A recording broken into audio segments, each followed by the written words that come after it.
Hola, muchísimas gracias a todos por asistir hoy, sobre todo una tarde, un jueves a las 6 de la tarde. Antes de nada, como ya he dicho antes, esta sesión será grabada, así que si no queréis aparecer en cámara ni nada, simplemente con que no habléis no aparecerá vuestro nombre o vuestra foto. Y si tenéis la cámara, o sea, si no os sentís cómodos con la cámara en seguridad, simplemente no la tengáis puesta y no sucederá nada. Eh, Antes de nada, hacer una pequeña introducción sobre la comunidad. Bueno, somos una pequeña comunidad de software, ¿vale? De software craftsmanship en este caso. Y nos dedicamos a intentar promover las buenas prácticas, así que si algún día os apetece venir a algún evento o participar en algún evento o incluso fomentar alguno, sois totalmente bienvenidos de venir y participar o venir y ayudarnos a promover algún evento si os apetece. Una vez dicho esto de pequeña contribución de parte de la comunidad, le paso la pelota a Javi. Antes de nada, agradecerte el poder venir y el ofrecer la charla, ¿vale? Que no hay mucha gente que se ofrezca a venir y exponer pues, experiencia o una charla y eso requiere coraje, así que muchísimas gracias, Javi. Y no te voy a presentar, te dejo a ti el suelo para que te presentes y si necesitas cualquier cosa, estamos aquí. Gracias a vosotros por invitarme. Y nada, yo soy Javier López, trabajo en ThoughtWorks, esto lo repito mucho últimamente. Llevo como unos 4 años en ThoughtWorks, antes, pues llevo muchos años, soy una persona muy vieja, se me ve porque ya no tengo pelo. Y tengo mucha experiencia en años, no sé si tanta en desarrollo, pero bueno. Hoy os quería presentar, y podemos empezar así, un, un tema que es que a mí siempre me ha parecido interesante, que es el tema de cuándo decidir, ¿no? Cuándo decidir en software. Y vaya hombre, me pide aquí abrir ajuste del sistema. A ver, es que yo no se lo hago. No te preocupes, si tienes que reiniciar, no pasa nada, te esperamos. Antes de nada, también decir que la sesión será interactiva, es decir, que si queréis preguntar algo en cualquier momento, con que os desmuteéis y preguntéis, está bien. Si no os sentís cómodos por el hecho de que se grabe la voz o la imagen, podéis dejarlo por el chat. Yo estaré pendiente del chat, así que cualquier cosa lo decís y ya está. Estás muteado en Meet. He vuelto y me escucháis, ¿no? Perfecto. Que yo no soy de Chrome, odio Chrome, Firefox, pero no funciona bien con Meet y entonces me he visto obligado a usar. Pero no pasa nada. Aquí, vale. ¿Veis mi pantalla? ¿Os veis a vosotros mismos? Seguramente. Sí, ¿no? Sí, lo vemos. Vale. Vale, bueno, pues vamos a Firefox. Bueno, lo que quería... Estás usando justamente el Chrome, no sé si es ¿Solo me intencional. veis? ¿No me veis la pantalla? Vale, pues esto no es, entonces. A ver, vamos a volver a intentarlo. A toda la pantalla, mejor así. Ahora debería verseme esta pantalla y no es. ¿Sí, no? Ahora sí. Perfecto. Vale. Pues vamos a hablar un poco de esto, de microdecisiones en el diseño del software. Y le he llamado aposta microdecisiones porque cuando pensamos en decisiones solemos pensar en cosas muy grandes, ¿no? ¿Qué es una decisión en software? Pues una contestación sería, pues si utilizo módulos o si utilizo arquitectura hexagonal o si utilizo, yo qué sé, este patrón o este otro, ¿no? Parecen que son como decisiones muy grandes. Pero bueno, yo creo que todas esas decisiones que parecen muy grandes en realidad son decisiones mucho más pequeñas que vamos tomando a lo largo del desarrollo y que esas tienen mucha más influencia que las otras, aunque no les damos mucha importancia. Pero primero podemos empezar a hablar, si queréis, de lo que es una decisión del software. Por cierto, me podéis parar, me podéis preguntar cosas, podéis discutirme o lo que queráis. ¿Y qué es una decisión en software? Yo creo que una decisión en software es básicamente como una decisión en cualquier cosa, es elegir un camino en vez de otro.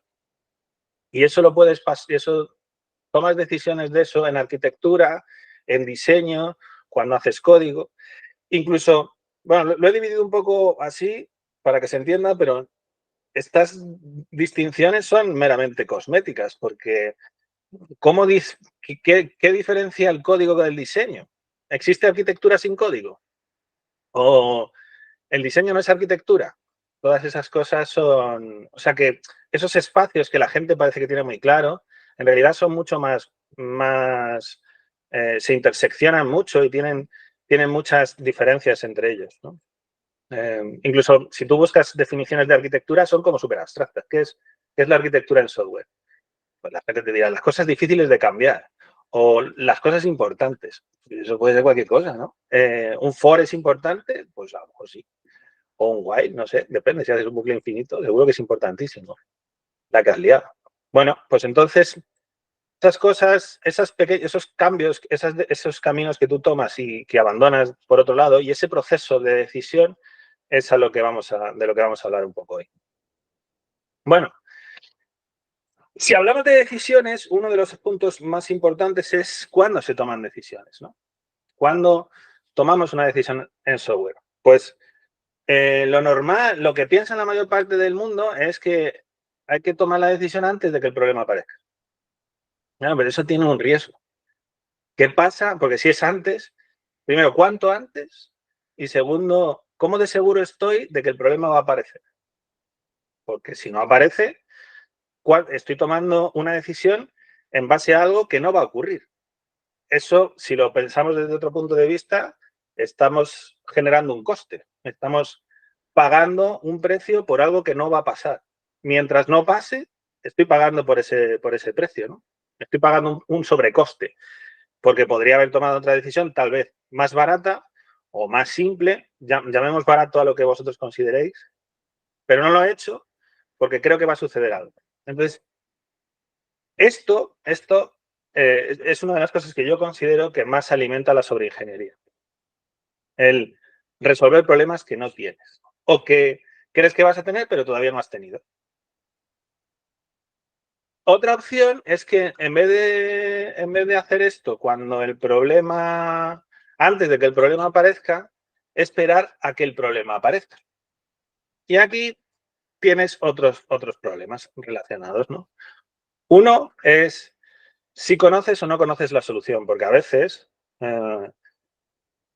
obviar un problema está bien si te vas preparando para él, pero si tú cuando aparece un problema no tienes la solución ante ese problema, tomar una decisión es como una idiotez, ¿no? Es como, ¿qué estoy haciendo?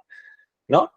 Tú, supongamos, por poneros un ejemplo, recuerdo tenía una compañera de trabajo que me decía que ellos habían decidido hace mucho tiempo, tenían que iniciar un proyecto y no sabían hacer cosas sobre Kafka.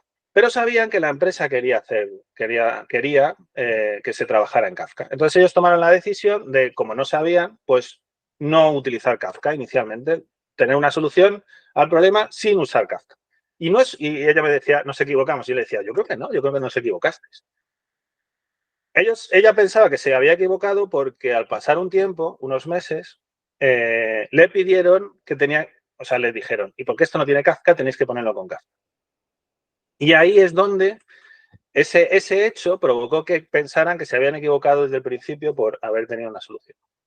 Y yo le dije que no, yo creo que el error que habían cometido es si sabían, esto es la parte de si conozco lo que va a pasar, si sabían que necesitaban hacer Kafka, haber aprendido durante ese tiempo, haber desarrollado algo, tener una solución, poder tener feedback, eso era muy enriquecedor, pero el problema es no prepararse para el momento que sabían que iba a ocurrir, porque se lo habían dicho anteriormente, de tengo que hacer Kafka. Incluso haber diseñado su solución para haber podido cambiar. Aunque no sepas Kafka, tú puedes diseñar tu código de una manera que no necesites utilizar una infraestructura concreta u otra.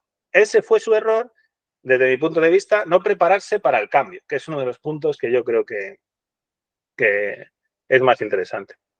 Bueno, entonces, hay dos opciones. ¿Conozco la solución? Si conozco la solución, puedo tomar una decisión. La tomo y se acabó. O sea, si yo sé cómo se arregla una cosa, no hace falta que discutamos más. Hacemos eso y se acabó. Ahí no hay incertidumbre, no hay discusión, ¿no? Porque ya sé cómo se hace. Lo he hecho 1000 veces antes, pues ahora resuelvo el problema de la misma manera, la mejor manera que yo sé. Genial. Pero hay otro punto, que es un punto que yo creo que tenemos que ser justos con nosotros mismos. ¿Tengo dudas sobre la solución? ¿Sí o no? Porque si tengo dudas, entonces no debería tomar una decisión a la ligera. Debería esperarme y separar dos cosas. Aquellas cosas donde tengo dudas y donde no tengo dudas. Donde no tenga dudas, creo que es el mismo caso que antes, conozco la solución, la aplico y se acabó. Y donde tengo dudas, tal vez es un momento para esperar y no tomar esa decisión todavía. Esperar un poquito más, a tener más información, a ganar más conocimiento y entonces tomar esa decisión, ¿no? Eso es usar el last responsible moment. El last responsible moment es el momento a partir del cual no tomar una decisión es más costoso que tomarla. Pero ese momento no puede ser, lo pongo siempre como ejemplo, si tú tienes que resolver un problema de física y no sabes matemáticas, pues no es el mejor momento para ponerte a resolver el problema. Aprende matemáticas primero, ¿no? Eso es, y cuando tengas ese conocimiento, entonces podrás tomar la decisión de intentar resolver el problema de física.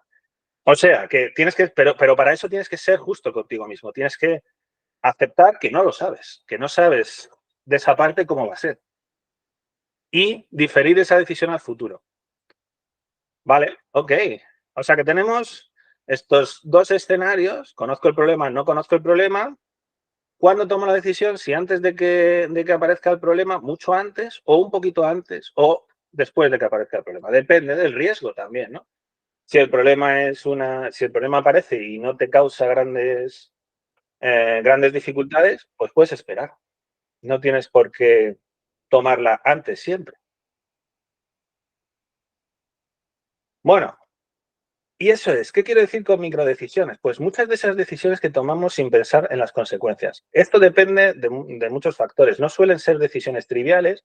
A veces tomamos decisiones muy trascendentales en el código y lo que estamos haciendo sin darnos cuenta y sin pensar simplemente porque estamos acostumbrados a hacer eso. Porque estamos en modo piloto automático, que es un modo normal y que todo el mundo entiende, y tiramos para adelante sin darnos cuenta que esa decisión a lo mejor no deberíamos tomarla nosotros en ese momento. Tal vez no es el momento adecuado para tomarla, tal vez no somos nosotros los únicos que debemos tomar esa decisión, tal vez tenemos que tomar una decisión, pero tendríamos que pensar por qué lo estamos haciendo, ¿vale? Eso no quiere decir que siempre haya que tomar decisiones pensadas, pues si no estaríamos reventados. Gastaríamos una cantidad de energía todo el rato pensando en todo. No digo eso, lo que digo es que seamos más conscientes de lo que estamos haciendo, de si voy por este camino, si voy por este otro, aunque lo esté haciendo de forma automática. Vale, ¿y cómo tomamos decisiones? Pues yo creo yo conozco así unos cuantos modos. Creo que hay dos extremos. Uno es el extremo, llamémosle, el del arquitecto en su torre de marfil, que es vamos a poner, si tuviéramos una línea imaginaria, el de la izquierda del todo. El de la izquierda del todo, que es un arquitecto en su torre de marfil, suele pensar que puede tomar decisiones en base a recuperar mucha información y generar un plan perfecto para ser implementado posteriormente. O sea, es básicamente esto de recopilar mucha información y después, cuando tengamos toda esa información, empezamos a trabajar. Pero eso tiene sus problemas. El principal es el efecto del análisis parálisis. Cuando tú empiezas a recuperar información y más información, te das cuenta que sabes más y cuanto más sabes, más dudas tienes de aquello que no sabes, porque tu espacio de conocimiento ha crecido, entonces empiezas a darte cuenta que necesitas saber más y más y más porque quieres saberlo todo. Y como saberlo todo es imposible, o muy difícil, a menos que sea un problema muy trivial, entras en un círculo vicioso de análisis parálisis, que seguro que lo habéis visto, donde un spike se transforma de 2 días a 2 semanas, ¿vale? Hasta que te cansas y ya. Pero si te das cuenta, tú mismo pones el tope, pues ya estás cansado. O el equipo, o un manager que se ha hartado de que estemos investigando no sé qué. Pues ese es el efecto del análisis parálisis. Y luego, ¿y por qué nos hartamos? Porque tiene un coste. O sea, estar analizando mucho tiempo tiene un coste. No empezamos. No entregamos nada. No hay nada de desarrollo generado. Ok. Luego tenemos otro, que sería el otro punto, que es si en la línea imaginaria el de la izquierda es el del análisis parálisis, mucha información y tal, y el de la derecha es lo que yo llamo el modo hacker. que es que tú te pones a hacer algo sin saber muy bien qué para ver si funciona. Y empiezas a intentar resolver un problema que tienes una idea vaga de él y buscas cualquier solución para hacerlo funcionar. El modo hacker, te vas a Stack Overflow, copias cosas, las pegas, intentas ver que todo funciona y ya está, ¿no? Ese es tu objetivo. Tu objetivo es que funcione, más o menos, pero no te importa mucho las consecuencias de esas decisiones. Ese otro modo, el modo hacker, tiene el problema de que suele generar un spaghetti code, un código bastante difícil de mantener. Y entre esos dos extremos, yo creo que hay algo en la mitad, que puedes irte más hacia, puedes a veces irte más hacia el modo arquitecto en su torre de marfil o el upfront design, si le queréis llamar así, o el modo hacker, ¿no? Entre esos dos mundos hay algo, ¿no? Y ese algo en la mitad yo creo que se basa en varias cosas. Una es que creo que ese algo en la mitad para mí es el diseño evolutivo, pero a veces lo pivotas de un sitio a otro. Te vas, es lo que he dicho, te vas más a la izquierda, más a la derecha.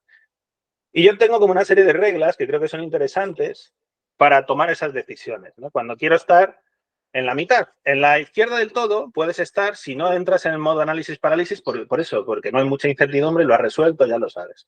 En la derecha del todo puedes estar cuando no tienes ni idea y lo que quieres es entender el problema, ¿no? Cuando tienes un código, por ejemplo, y quieres evolucionarlo hacia un lado, pero no sabes dónde o no sabes cuándo, te puedes poner en modo hacker, intentar arreglar cosas para ver si funciona y que eso te dé una ligera idea de lo que podrías hacer en el futuro. Es como empezar a andar el coche o la moto, lo que queráis.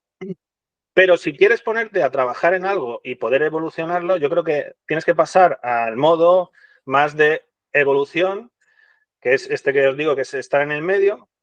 Y estar en el medio para mí es tomar ciertas reglas, así pequeñas, de cómo se toman decisiones. La primera es decidir la opción más fácil de cambiar en el futuro. ¿Por qué digo esto? Porque yo creo que deberíamos, como ingenieros, deberíamos darnos cuenta que nos equivocamos muchísimas veces. Yo me equivoco muchísimas veces. Muchísimas. Porque equivocarse es normal. Yo estoy eligiendo un camino. De todos los miles de caminos que hay, elijo uno. En base a unos criterios que yo creo que puedo saber más o saber menos por mi experiencia o tal. Pero que solamente voy a saber si esa decisión ha sido buena o mala en el futuro cuando suceda algo que me la niegue. Que me niegue mi decisión. Y esa es la putada de esto. Es que las decisiones son todas buenas hasta que sucede un evento que las hace malas.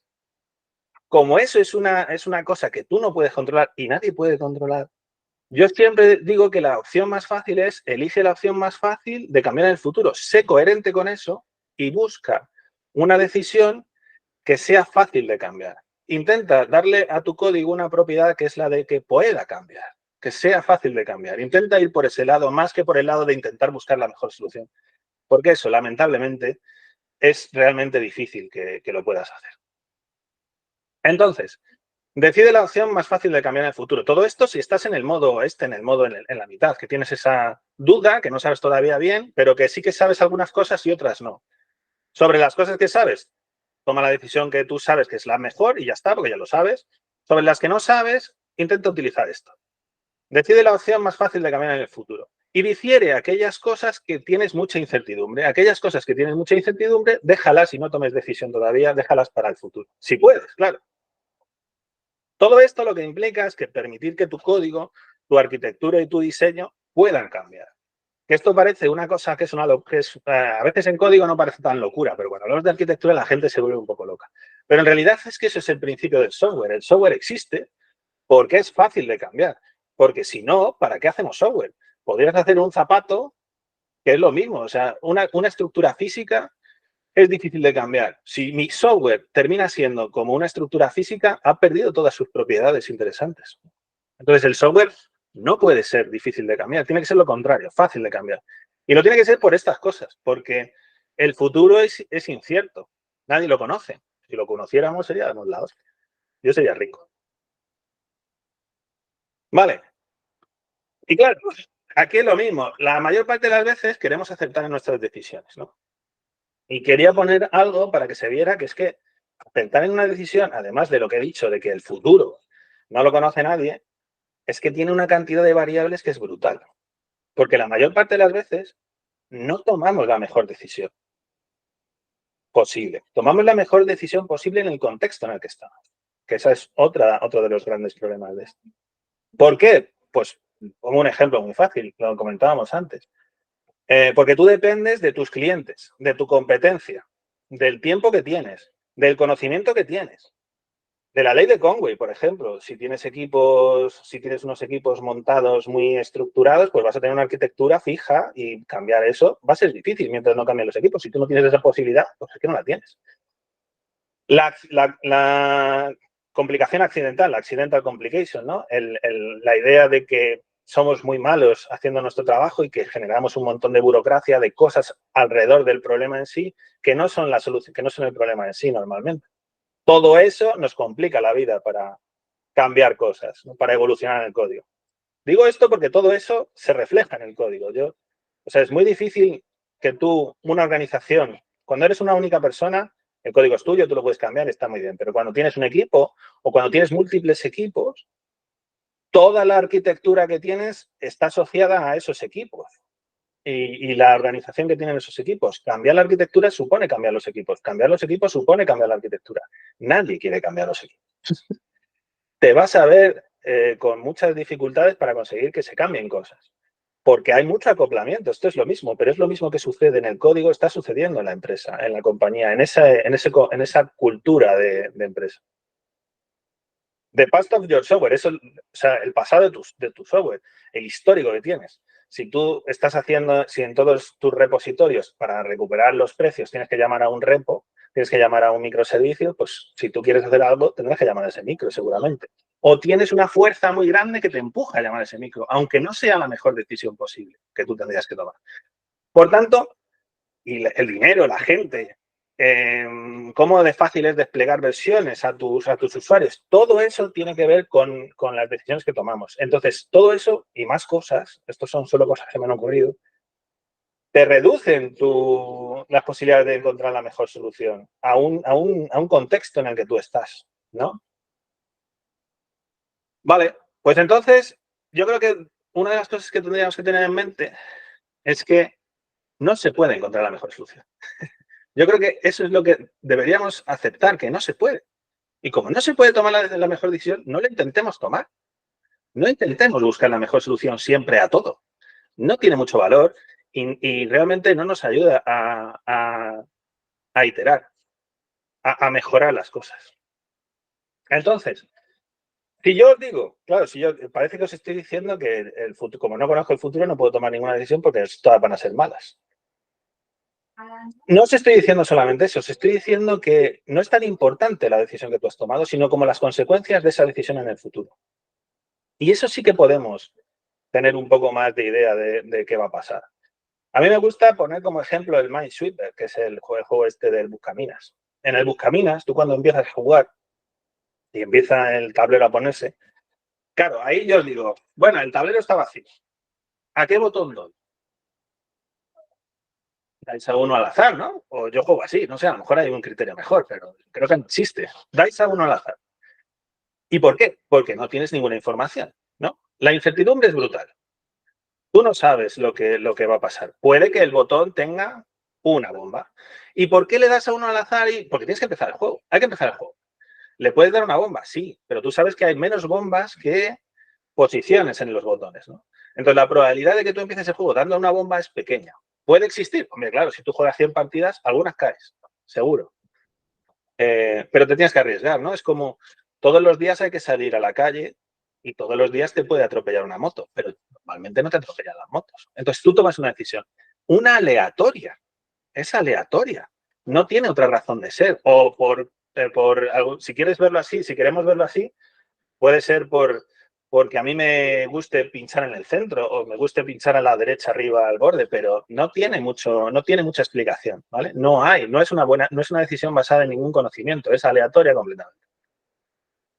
Ok, y esto es lo mismo, yo os he dicho, no puedes conocer el futuro, es verdad, tú no puedes conocer lo que va a pasar dentro de un año, nadie preveía el COVID, nadie sabe si van a subir las acciones o si van a bajar, Pero sí que sabemos algunas cositas. Cuando acercas el futuro a unos segundos, es más fácil saber cosas.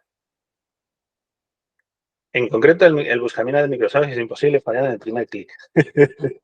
Pues muy bien, sabía esto yo. Muy interesante. Bueno, lo que digo es que el futuro, si el futuro es a más corto plazo, sí que puedes predecir algo. Por ejemplo, yo sé que si yo dejo caer una pelota, normalmente, puede que no, pero normalmente va a caer al suelo. En un porcentaje altísimo de veces va a caer al suelo. ¿Estoy prediciendo el futuro? Sí, porque se basa en algunas normas, en algunas leyes, en cosas, ¿no? Tengo bastante certidumbre de lo que va a pasar en el corto periodo de tiempo. Y creo que eso te da una buena idea de que el futuro a corto plazo es más fácil de predecir que a largo plazo.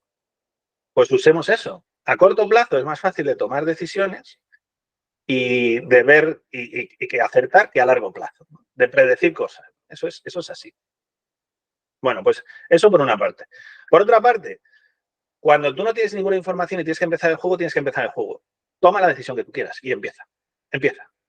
Porque si no empiezas, no tenemos nada.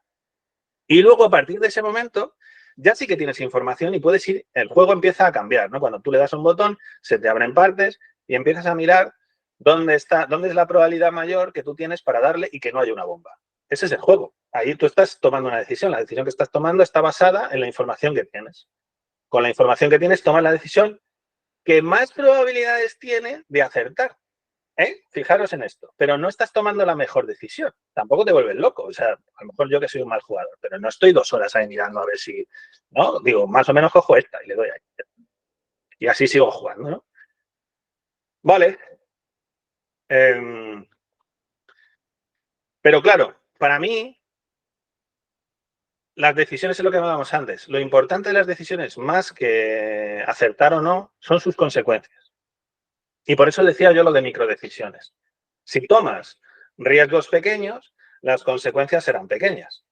Pues no tomes, si tomas riesgos grandes, las consecuencias serán grandes. Si yo tomo una decisión que significa reescribir todo el código de una aplicación, la consecuencia de haberme equivocado en esa decisión es la hostia de grande, ¿no? Pero si tomo una decisión de hacer yo qué sé, si tomo una decisión pequeña de escribir el código en un lenguaje que yo conozco, haciendo ciertas cosas, puedo minimizar el coste de reescribirlo en otro lenguaje. ¿Ok? Esa decisión es mejor que la anterior.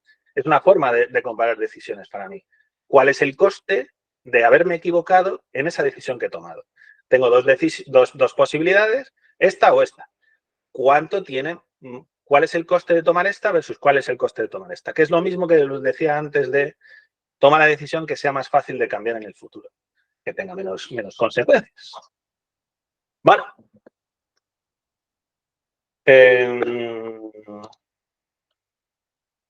Y aquí me llega a otro de los puntos interesantes al tomar decisiones, que es un problema fallar en una decisión. Y claro, si seguís mi punto de vista, que no tenéis por qué hacer, yo creo que no. Yo creo que fallar no es un problema, porque es que fallar no lo controlas. Si llegamos hasta esa idea de que el futuro no lo conoces y que siempre vas a fallar dependiendo del futuro que se dé, entonces fallar no es un problema. Lo que es un problema es fallar con grandes consecuencias. Eso para mí es el gran problema de esto. Y lo habéis visto siempre, lo habéis visto en muchas ocasiones. Alguna cosa, algún problema, alguna circunstancia que cambia del mercado que os hace cambiar algo del código que era como un precepto tan grande que te rompe todo y tienes que hacer un montón de cambios sobre ese código, ¿no? Bueno, pues eso está mal. No, porque es que en aquel momento eso era verdad. Ahora ya no lo es. Pero en aquel momento era verdad. Y el coste durante ese momento y hasta hoy, eso te ha dado dinero. La compañía ha ganado dinero con eso. Le ha ido bien. Ahora ya no. Pero eso no significa que que haya sido malo haber fallado en este momento. Porque tampoco puedes predecir el futuro. Pero sí que podemos intentar minimizar las consecuencias. Eso no significa que las consecuencias sean cero, sino que las consecuencias de cambiar, o sea, que cambiar sea más fácil. Eso es básicamente un poco el tema de todo esto. Y al final, porque al final es preguntarse, ¿tú crees que siempre vas a tener razón? ¿Tú crees que en tu vida, ya, nos olvidamos del código, uno cree que siempre está acertando en sus decisiones? Hay que ser un poco, yo creo que hay que ser un poco más realista y darse cuenta que no, que te equivocas mucho más que aciertas. Y que aquí lo importante es equivocarse en pequeño. Y si te equivocas en pequeño, podrás resolverlo antes. Y esto ponía el ejemplo del coche de Regreso al Futuro, porque claro, si tú sabes los resultados de los juegos durante 20 años, pues si te vas al pasado, recuperas el almanaque y tal, no sé qué, y te haces rico. Perfecto, eso es maravilloso, pero no se puede ir al pasado. No se puede. Y como no se puede, pues tienes que aceptar que no puedes acertar en el futuro siempre. Y en el código esto es algo... Y también es un tema, ¿no? Porque si podríais decirme, claro, pero a lo mejor mi compañero dura 20 años. Bueno, pues si tu compañero dura 20 años, más a mi razón, ¿para qué te preocupas por la decisión? Si dura 3 meses tu compañía o donde tú trabajas, la decisión no es tan importante. Toma una, busca poder cambiarla si es necesario, la más fácil, la más simple, y sigue para adelante. ¿Sí? No sé si tenéis dudas o preguntas o no veis claro esto, os parece que es una locura todo lo que os estoy contando. Yo tengo algunas preguntas, pero yo las guardo para el final, simplemente. Pero si alguien quiere decir algo, un buen momento.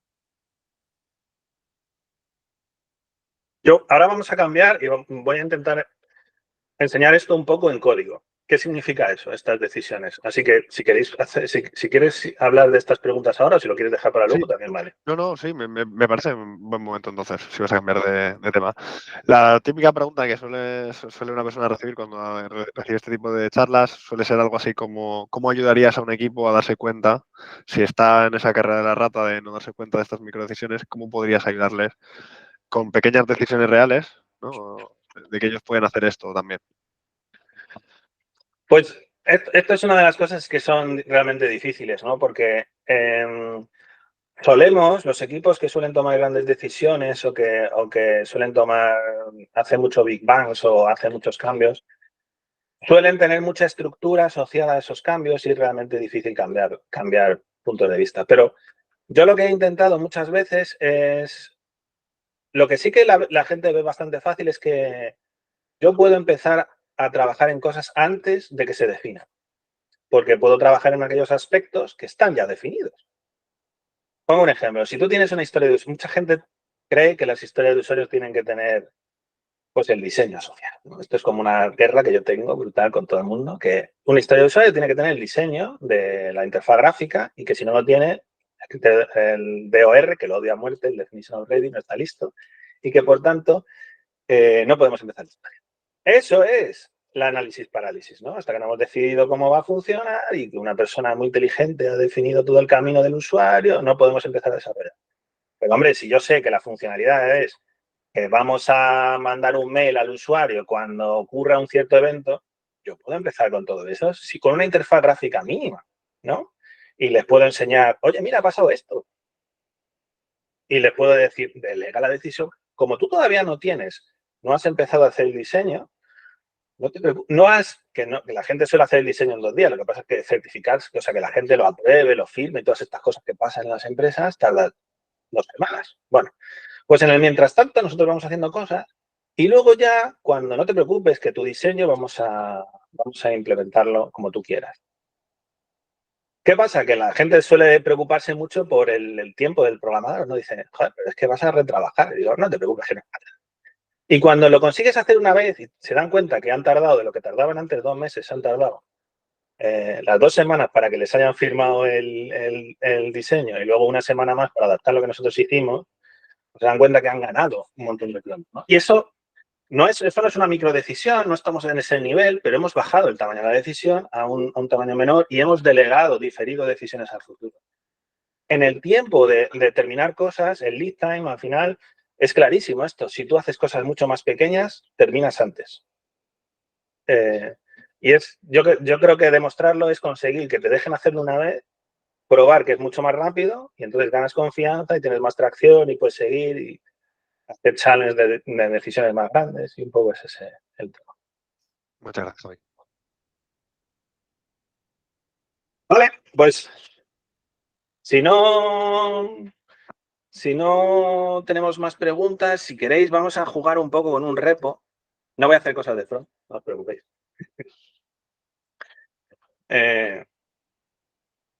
Que me gusta contarlo porque esto es una de estas cosas que cuando haces en alguna empresa intentas hacer el proceso de selección, te mandan un problema y lo tienes que resolver, ¿no? Y a mí me mandaron una vez, en uno que no me cogieron, uno que se llamaba el Hierarchy, que me gustó y lo utilizo mucho para estas cosas. Y creo que es bastante bueno para entender esto de las decisiones, ¿no? Entonces, si queréis, lo miramos un rato y hablamos sobre él. Aquí. Bueno, ¿cuál es el problema? Bueno, el problema tiene varias partes, ¿no? Te dice,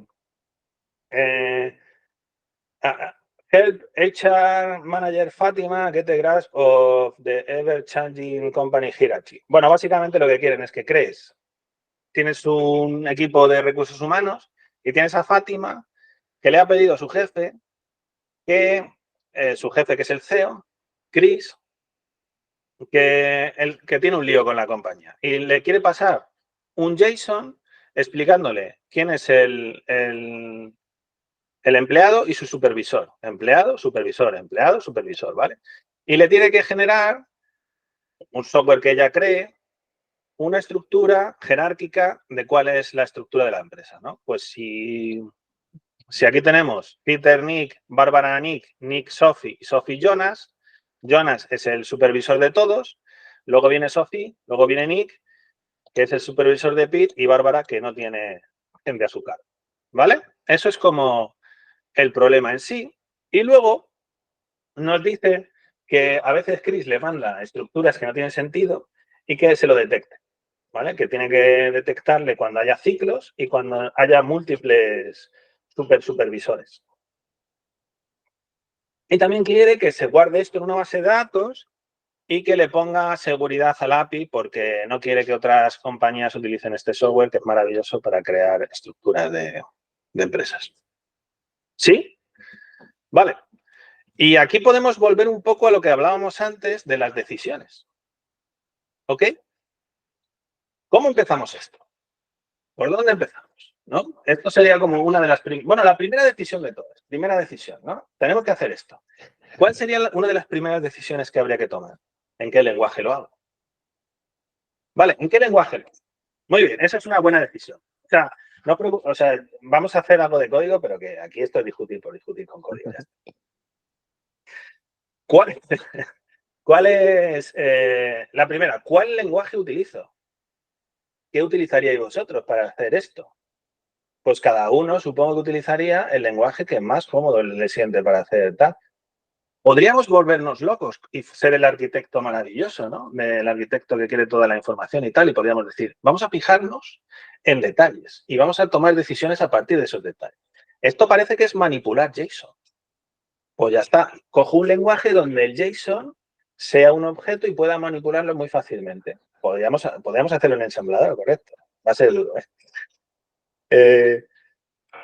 Podría hacerlo en JavaScript, ¿no? Y utilizar JSON porque quiero manipular JSON o algo así. O podría hacerlo en algún lenguaje que tenga una gran librería de utilización de JSON. Pero si eso podría ser una decisión y podríamos tomar ese camino. Pero claro, es un camino que tiene una suposición detrás, que vamos a manipular mucho JSON. Si nos fijamos, yo creo que eso no es lo que va a pasar. Lo que va a pasar es que vamos a tener que buscar una lógica por la cual vamos a tener que desarrollar una estructura. ¿Cómo transformar datos a una estructura de árbol? Que eso no necesariamente es trabajar con JSON. Esto parece que es más trabajar con estructura de datos. Y si hablamos de estructura de datos, entonces casi todos los lenguajes nos valen. Podríamos decidir que, bueno, vale, entonces, podríamos llegar a la conclusión errónea de que la mejor decisión posible es utilizar un lenguaje que tenga JSON tal, pero es errónea por si tenemos en cuenta la segunda opción. Podemos estar discutiendo sobre el bien y el mal sin empezar a hacer nada durante horas e intentar buscar la solución perfecta. No la hay, yo creo. Podemos tomar una.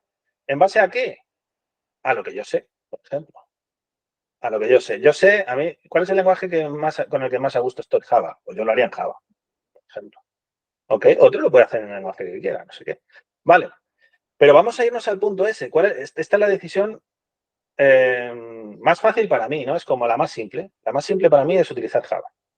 Pero ¿qué pasa si estoy equivocado y lo tengo que hacer en JavaScript después? ¿Qué pasa? Supongamos eso. Entonces, ahí es donde está el segundo punto para mí. Pues hagamos cosas para minimizar las consecuencias. La consecuencia de reescribir el código este de Java a JavaScript parece muy alta, ¿verdad? Pero será muy costosa o súper costosa. Súper costosa es si el tío o la persona o yo mismo dentro de 6 meses la tengo que reescribir el código y no entiendo nada. Porque entonces me tengo que leer el programa otra vez y hacerlo de cero otra vez, seguramente. ¿No? Y ahí es donde está la parte de diseño. Pues voy a diseñar como si me hubiera equivocado en mi decisión. Voy a hacer que el código sea fácil de cambiar, que sea fácil, en este caso no tanto fácil de cambiar, sino fácil de entender. Voy a tomar decisiones para que el código sea fácil de entender. En mi caso, ¿yo qué quiero hacer? Como quiero poder entenderlo en el futuro y yo, que estoy loco perdido, considero que la mejor manera, la mejor documentación son los tests, voy a hacer test. Voy a intentar hacer código más pequeño, más simple, más entendible. Voy a tener esos principios de diseño tomando la decisión más simple. Voy a hacerlo en Java, pero voy a hacerlo de tal manera que en el futuro cualquiera lo pueda cambiar o pueda reescribirlo en un lenguaje diferente lo más fácil posible para él. Voy a minimizar las consecuencias de haberme equivocado. ¿Ok? Eso para mí es el diseño, básicamente, de software. Intentar minimizar las consecuencias de haberte equivocado en la decisión que has tomado en el pasado. Ok, no puedes hacer esto todo el rato, porque si haces esto todo el rato te vuelves loco. No puedes tomar una decisión y luego hacer el diseño para por si te has equivocado, meter interfaces y más interfaces. Eso es un poco locurote. Pero bueno, esto yo creo que es ligero en el sentido de que no estoy tomando una decisión tan dura como tener test. Tener test es muy interesante porque podré evolucionarlo, me va a servir para evolucionar el código, me va a servir ahora y me va a servir después. ¿Vale? Y para mí tener test, yo prefiero hacer test.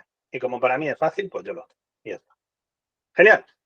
Entonces, de todo este lío, yo puedo empezar ahora mismo. Ya hemos tomado la decisión de la clase Java, de que lo voy a escribir en Java. Perfecto. Siguiente decisión, ¿por dónde empiezo? ¿Por dónde empiezo? Si seguís mi punto de vista, o sea, habrá gente que te diga, por el dominio, por la lógica pura de la aplicación. Vamos a empezar por ahí. Yo te iba a decir por dónde comentamos, ¿no? O sea, por dónde consumes esta información que te va a dar esta persona. Claro, lo que está más claro aquí es que quiere un endpoint REST. Quiere algo REST, que yo le haga una petición y me devuelva datos. Eso es como el sitio más claro. Ahí es donde hay menos incertidumbre. El resto, porque cuando se diseña, hay gente que diseña y dice, bueno, podemos empezar porque porque han aprendido de una escuela muy de clean code o de clean architecture o de arquitectura hexagonal. O ya definen una arquitectura antes de pensar en el problema en sí, ¿no? Y ven unos borders, están haciendo diseño upfront igual, están seleccionando una parte, ¿no? Que lo pueden hacer. Ya te digo que esto es una cuestión de ser sincero contra uno mismo y saber si cuánto te estás equivocando, cuánto te quieres arriesgar. Y como yo te quiero arriesgar poco, yo empezaría por lo que es más claro, que para mí es el JSON. Podría empezar por la base de datos. Aquí hay una base de datos. Podría empezar pensando en hacer el modelo de dominio de la base de datos. Pero no lo sé, es que tengo muchísima incertidumbre. ¿Cuál es el modelo de dominio de la base de datos? Y yo qué sé. Si no sé cómo estructurar todavía esto. No le he dado ni 5 minutos de pensada.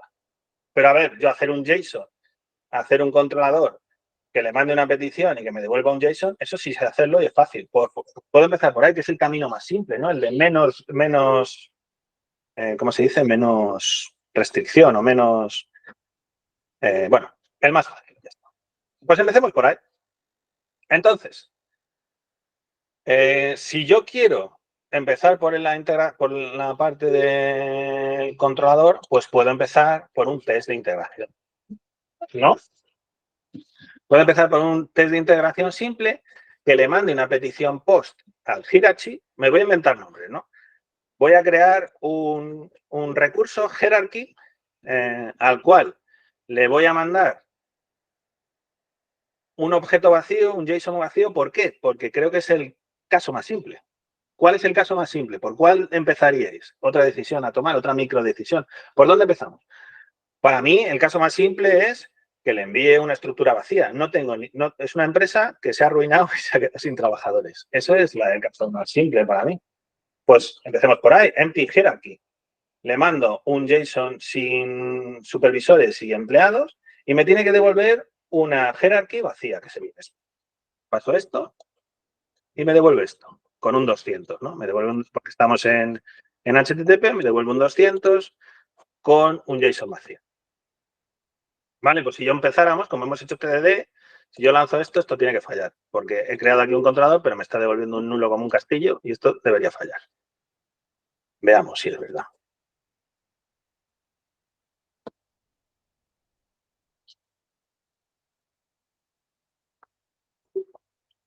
Te pregunto por el código, Javi, que si vamos a pasar antes por una fase de código o diagrama o dibujo, porque la persona se ha incorporado más tarde. La respuesta a eso creo que es diferir la decisión, ¿no? Por así decirlo, y empezar por lo más importante, pero si quieres responder Vale. a la pregunta. Disculpad que me he incorporado tarde, a lo mejor ya habéis hablado de esto, pero antes de pasar el código, ¿no añadís una fase de diagrama, dibujo, pseudocódigo o algo parecido? Y esto es lo mismo que decía antes. Cada uno puede hacer lo que quiera. Yo lo que comento es que eso no lo necesitas si te vas a decisiones más pequeñas, más simples. Tú necesitas el dibujo para entender un contexto más amplio del problema, ¿no? Quieres resolver un problema más grande y es muy fácil verlo pintado, que me parece perfecto. Si puedes empezar por ahí, si quieres.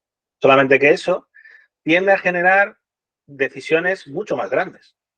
Si yo quiero hacer decisiones más pequeñas, pues puedo preguntarme problemas más pequeños, mucho más pequeños. Ahora bien, si tú quieres utilizar el dibujo para, por ejemplo, entender el problema, porque el README este no te lo ha dejado claro, bueno, pues haz el dibujo. Bueno, es ganar información, Para, lo interesante aquí es no entrar en el ciclo ese de análisis-parálisis, no hacer un dibujo que tú pretendas que sea perfecto. Eso, para antes si haces eso. Para problemas más complejos, en la pregunta, justamente eso, pues un problema muy complejo se suele componer de problemas mucho más simples. Busca esos problemas más simples y empieza por ellos. Ese sería como el punto de partida para mí, ¿vale? Yo lo que haría. Soy poco de dibujar, pero hay gente que le gusta mucho más.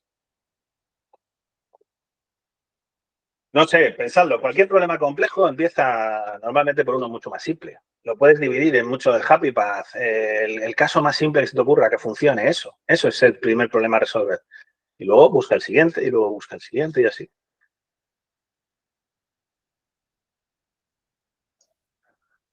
Vale, entonces, el test falla. Pues para hacerlo pasar, ¿qué haríamos? Pues lo más simple que se me ocurre a mí, que es esto. Yo hago eso y el test ahora debería pasar. A ver si funciona.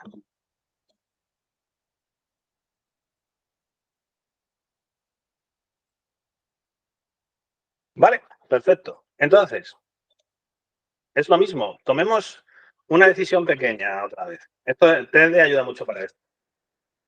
¿Cuál sería el siguiente pequeño paso que podríamos dar para, bueno, pues para ir resolviendo el problema? ¿Cuál es el siguiente más pequeño problema a resolver? Una jerarquía de uno. ¿Perdón? Una jerarquía de uno. Una jerarquía de uno. Parece que eso es el siguiente problema más simple, ¿no? Que vamos a poner una empresa que tenga una sola persona y entonces vamos a intentar crear esa jerarquía que será esa única persona. Entonces, puedo hacer un One Employee Hierarchy y le puedo pasar aquí lo mismo, un post a Hierarchy, le paso el contenido que es José, su supervisor es nadie, null. Yo le he dicho que null, he tomado una decisión aquí, otra micro decisión, he decidido que el supervisor que no existe, o sea, el supervisor, el empleado que, una compañía que tiene solo un empleado que es el único supervisor que existe, su supervisor es nulo. ¿Vale? Esto es una decisión que he decidido yo, que no está en el ámbito de lo que yo puedo decidir, porque esto me lo tendría que decir Chris. Aunque si yo no decido, no le puedo ofrecer nada a Chris y Chris me dirá, pues no sé. pues le pongo nulo. Le digo a Chris, ¿te parece bien nulo? Esto es el feedback del customer, ¿no? Esto es esas cosas. Eso es lo que te permiten las microdecisiones. Una vez que yo ya tenga esto hecho y que funcione, le puedo decir a Chris, mira, esto no está terminado, pero si le mandamos este post y le pongo aquí nulo y me dirá Chris, no me gusta el nulo o sí me gusta. Y entonces tendremos una conversación y entonces podré cambiar mi decisión porque me habré equivocado hacia una mejor decisión. Porque he tomado porque la consecuencia de mi decisión era muy pequeña, solamente he puesto un nulo. Pero soy consciente de que me puedo haber equivocado. Así que la puedo validar contra alguien. ¿Ok? Pero lo tengo funcionando. Eso es la gracia de hacer, de tirar un poco para adelante. Es el modo hacker que decíamos antes. No está terminado, ¿no? Pero no tiene, pero te lo puedo enseñar. ¿Sí? ¿Estamos de acuerdo con eso? O bueno, no tenéis por qué estar de acuerdo, solamente. Yo estoy de acuerdo. Si lo lanzamos, va a fallar, obviamente. Entonces volvemos un poco a lo mismo. ¿Qué puedo hacer yo para hacerlo funcionar? Bueno, pues lo más fácil, ahora va a fallar, perfecto. Lo más fácil es que me venga aquí y le plante un if como un castillo. Si los employee supervisors están vacíos, devuelvo a José. No sé si esto está bien, vamos a probarlo. No sé si ese código está bien, vamos a ver.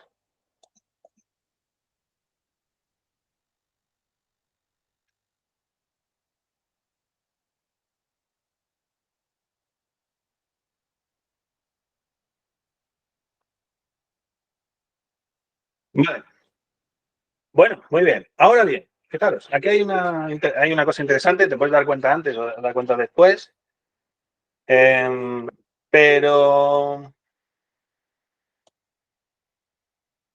¿qué pasa? Bueno, ahora mismo ¿cuál sería el siguiente pequeño paso, pequeña decisión que podría tomar en mi código para hacerlo evolucionar?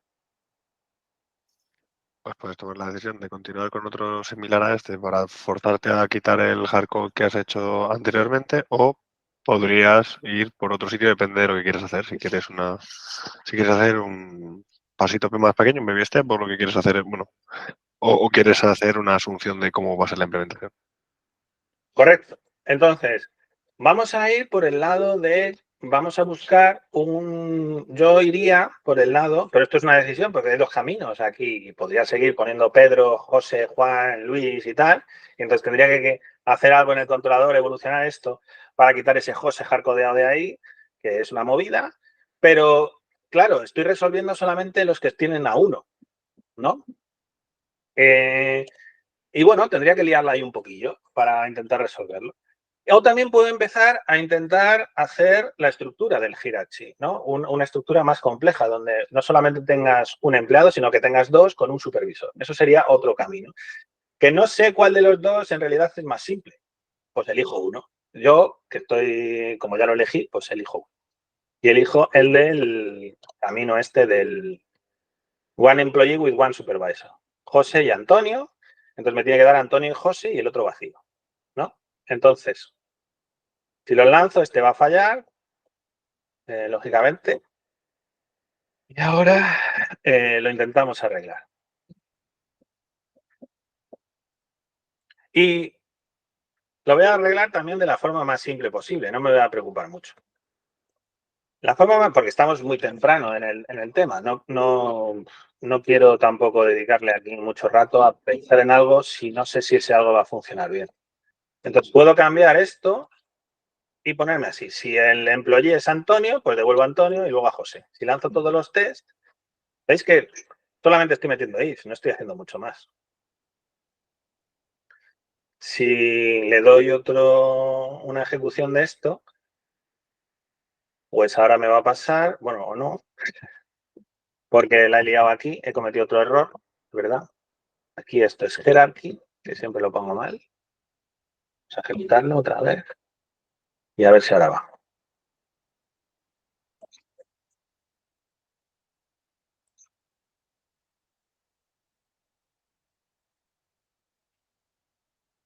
Vale, bueno, entonces, si yo le metiera un tercero de esta misma estructura, tendría que meter otro if y otro if y otro if y otro if. Y bueno, lo de los if es una tontería. Al final lo que me está diciendo estos if es que me falta la lógica de negocio aquí, ¿no? Me falta ahí una lógica de negocio. ¿Estamos de acuerdo en eso? No estoy resolviendo el problema de cómo construir el hierarchy. Estoy delegando ese problema al futuro constantemente con estos ifs.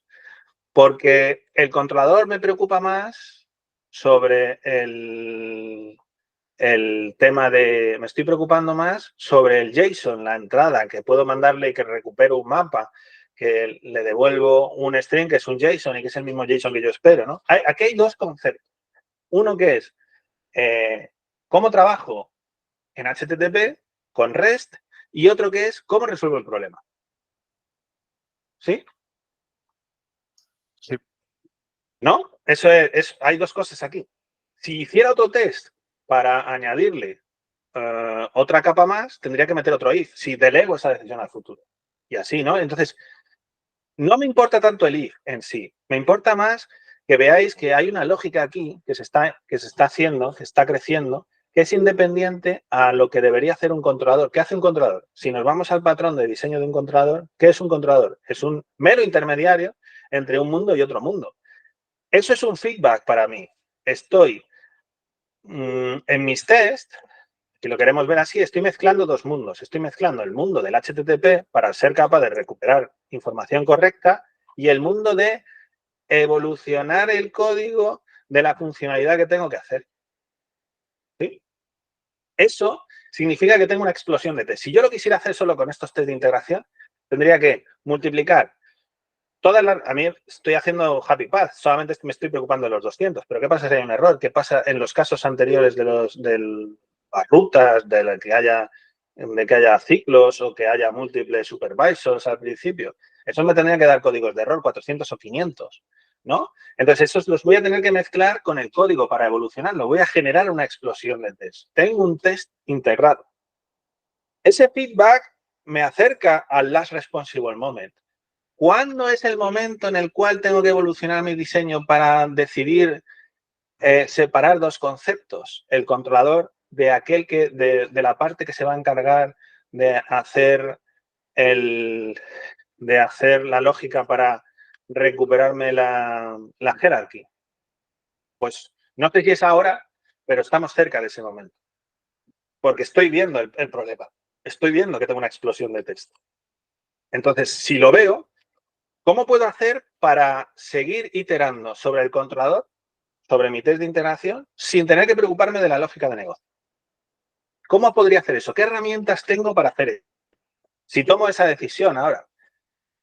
Aquí hay una disyuntiva. Yo puedo tomar la decisión de crear la lógica de negocio y tirar por ahí, ¿vale? Puedo tomar la decisión de mantener la lógica de negocio en el controlador y tenerla ahí siempre, hacerlo crecer, entonces mezclar el controlador con la lógica de negocio en el mismo fichero, o puedo tomar la decisión de separar la lógica de negocio del controlador, pero no implementar. ¿No? Yo veo esas tres, no sé si hay más, a lo mejor si a alguien se le ocurren algunas otras. Vale, pues como a mí me gusta diferir decisiones y no me quiero liar con el tema de la lógica de negocio, porque eso me va a seguir generando un test integrado, voy a ir por el camino de tomar la decisión, voy a ir por el camino de diferir la decisión de cómo se implementa la lógica, pero poder focalizarme en el controlador. Y vosotros diréis, ¿y eso qué es? O bueno, no lo tenéis por qué decir. Pero eso básicamente significa que puedo crear un mock. Podría crear una interfaz con el caso de uso, por ejemplo, llamémosle caso de uso, a mí me gusta llamarle caso de uso, que es la lógica donde meteríamos a la lógica que hace la estructura del hierarchy. Puedo crear el caso de uso, puedo crear una interfaz porque no quiero pensar en cómo va a ser, definirle los parámetros de entrada, los resultados y tal, que lo utilice el controlador y lo moqueo en mis tests. De manera que puedo utilizarlo sin haberlo implementado y sin tener que preocuparme de la lógica de negocio. ¿Se me entiende eso? Sí. ¿Sí? Vale. Bueno, pues si hacemos eso, y yo quiero hacer eso, ¿Cómo lo podríamos hacer? Pues lo más simple que a mí se me ocurre es, por ejemplo, aquí, tenemos aquí una estructura con Hierarchy Infrastructure Controller, Controller Hierarchy Controller. Bueno, no quiero pensar mucho, porque puedo tomar la decisión de crear una clase aquí que le llamemos Hierarchy Use Case. ¿Por qué? Podríamos empezar a discutir un montón si es el mejor paquete o no. Pero cambiar esta decisión es súper fácil, porque moverlo a otro paquete es trivial. Entonces, me da igual. Pues como es una decisión fácil de cambiar, pues no me voy a preocupar mucho sobre ella. Hemos dicho que crearía una interfaz. Pues creemos una interfaz. El Hierarchy Use Case, por ejemplo. Llamémosle así. ¿Y qué haría esto? Pues no lo sé bien, pero yo creo que debería devolver una hierarchy. ¿Qué es eso? No lo sé. Ya lo crearé. Lo puedo hacer luego. Le pido que me devuelva una hierarchy. Odio a veces IntelliJ porque se cree muy listo. Nada, me lo va a poner ahí todo el rato. Y le pasaría el mapa, ¿no? ¿Qué le pasaría aquí para construir esta hierarchy? Un mapa, podría ser el mismo parámetro del mapa del controlador, ¿verdad? Podría ser, no sé. Aquí hay otra microdecisión muy interesante, porque si es ese mapa, estoy creando un Data Transfer Object. No es un Data Transfer Object, pero bueno, como si fuera un Data... O si queréis verlo por otro sitio, estoy incurriendo un poco, o parece que voy a incurrir en utilizar primitivos. La Primitive Obsession. Utilizar algo porque ya lo tengo. Sin poder modificarlo. El mapa, si uso el mapa, no lo puedo cambiar. El mapa no le puedo añadir funcionalidad. Esto no es JavaScript. En Java no puedes. Entonces, si me quiero dar un grado de libertad, que es una microdecisión que estoy tomando aquí, podría tomarme una clase que contuviera el mapa y que me diera la posibilidad en el futuro, si quiero, de añadirle métodos. ¿Esa decisión tiene un coste de sobreingeniería? Sí. ¿Es mucha sobreingeniería? Pues ahí es donde está el punto. Para mí no. Para mí me da una libertad y no me cuesta tanto. Por aclarar, el concepto del que estaba hablando de Javi es mock it if you own it, que lo que quiere decir es, estaba refiriéndose a que si utilizamos el primitivo y lo demás, pues que al final lo estamos propagando desde donde viene hasta dónde va, y le está haciendo referencia también a, bueno, voy a solo utilizar pues lo que me interese o objetos de dominio que reformen lo que tenga que hacer, y si estoy doblando pues las cosas, pues poner un doble que corresponda. Creo que va por ahí, Javi. Sí, justo eso. Bueno, yo voy a ir por el lado de intentar meter una clase nueva que se llama Employee Supervisors, por ejemplo, que sea mi Employee Supervisors. Vale, muy bien. Entonces, tengo esto, vengo aquí, voy a crear vamos a crear una clase porque no me va a dejar en paz. Hierarchy. Vale, vamos a crear la clase de Hierarchy y este lo vamos a borrar. Y el Employee Supervisor vamos a hacer exactamente lo mismo, vamos a crear la clase de Employee Supervisor.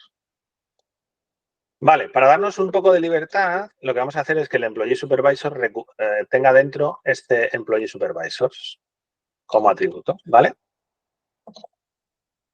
Como un mapa. Esto lo voy a poner aquí.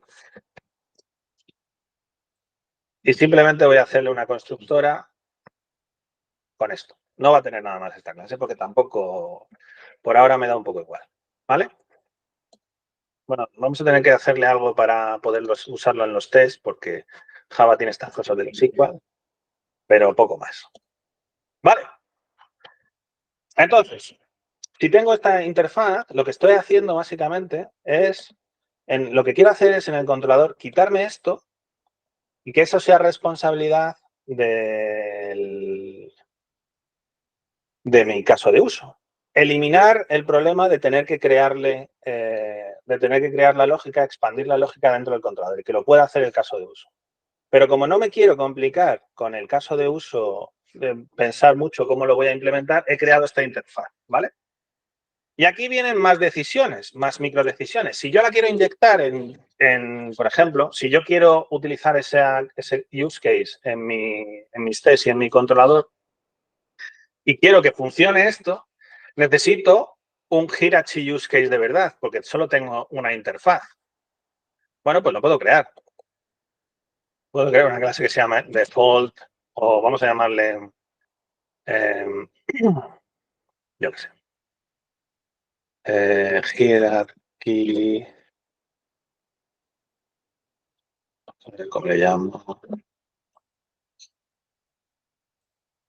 No me gusta lo de Hierarchy. Bueno, pues un servicio, yo qué sé. Un adapter, ¿no? O sea, más de Hierarchy. Es adapter. Me gusta mucho el nombre, pero bueno. Es una decisión que estoy tomando. Hierarchy use case. La implemento, le implemento los métodos y que me devuelvan. No pasa nada. Porque no quiero, solamente quiero que pueda levantar la aplicación, por ejemplo. Y le podría poner que esto es un component para que se pueda inyectar, ¿vale? Claro, esa es otra decisión que estoy tomando. Si hago eso, acoplo mi caso de uso a Spring. Tengo aquí un import de Spring con un castillo. Por ahora me puede dar igual, pero bueno, yo puedo tener eso en mente. Una de las cosas que a veces hay que hacer, o que yo hago en estas cosas, es tengo un bloc de notas al lado y empiezo a poner cosas que he tomado, decisiones que he tomado, o cosas que no me gustan, pero que las he tomado porque quiero seguir hacia adelante. Y cuando termina de algo funcionar, lo revisito e intento ver si hay algún refactor que puedo hacer, si lo puedo mejorar. Yo aquí, por ejemplo, esto yo lo dejaría como componente y luego lo revisitaría porque a mí no me gusta que una clase de dominio o de servicio, de lógica, tenga un acoplamiento con Spring, ¿vale? Pero eso son cosas mías y a lo mejor no es tan importante en el futuro, así que puedo delegar esa decisión al futuro. Yo sé que tengo ahí, esto es un trade-off, estoy eligiendo una cosa porque es fácil para mí ahora, porque me ayuda a eliminar un problema más importante que el de simplemente discutir si utilizo Spring Component o no en una inyección de dependencias utilizando Spring, ¿vale? Javi, te preguntan por el chat si también puedes diferir el nombre, básicamente la decisión del nombre. ¿Cuál decisión del nombre? De la del nombre supongo que será el adapter, que hemos puesto el hierarchy use case adapter. Claro, esto se puede también cambiar. Incluso podríamos cambiar, y en vez de llamarle hierarchy use case a la interfaz, llamarle de otra manera y utilizar el hierarchy use case aquí. Pero es que esta decisión la tengo que tomar, tengo que ponerle un nombre. Esa es una de las cosas malas con los nombres, que le tengo que poner uno. No tiene que ser el perfecto ahora, pero el nombre es fácil de cambiar. O sea, hay refacto, o sea, cambiar un nombre en IntelliJ, darle Command Shift F6 en Java y le cambias el nombre y eso te lo cambia en todos lados. Quiero decir que esa es una de esas decisiones que tomarla no implica un gran problema luego, porque la puedo cambiar fácilmente. Ahora bien, si yo la interfaz, por ejemplo, tener esa interfaz en el medio es una decisión más dura. Quitarla va a ser más difícil que el cambiar el nombre. Dice, yo lo hago en el propio README del repo y así se queda para todos. No entiendo eso. Bueno, pero sí, se puede posponer el nombre al login, claro. Vale, entonces, con esto yo lo podría inyectar aquí. Hierarchy use case, ¿no? Y le podría hacer una constructora, vamos a poner una constructora así, y esto lo inyectaría. Vale, y te dice, no lo estás usando, majetón. Claro, no lo estoy usando porque solamente lo he inyectado. Es más, yo si ahora lanzo todos los tests, esto va a funcionar. Yo creo, vamos a probar.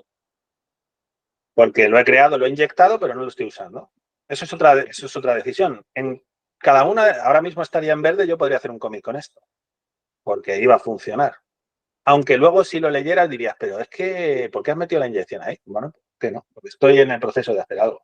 He tomado esa decisión, pero no significa que vaya mal, ¿no? Bueno, genial.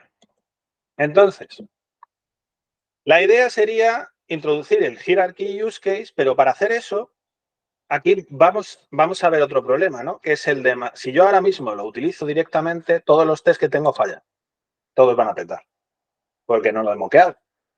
He dicho, voy a moquearlo para poder hacerlo, para poder diferir la decisión de cómo se va a implementar el código que hace que se pueda construir la jerarquía, pero mis tests van a fallar. Entonces, si mis tests, aquí es otro de estas decisiones, ¿no? Si mis tests son el garante de que las cosas funcionan y los tests que yo tengo hasta ahora son el garante de que el controlador funciona, Como lo tengo acoplado al controlador y la lógica de negocio, debería primero añadirle, hacer que los tests me obliguen a cambiar el código. O sea, hacer que los tests moquen el caso de uso para que yo pueda utilizarlo en mi código.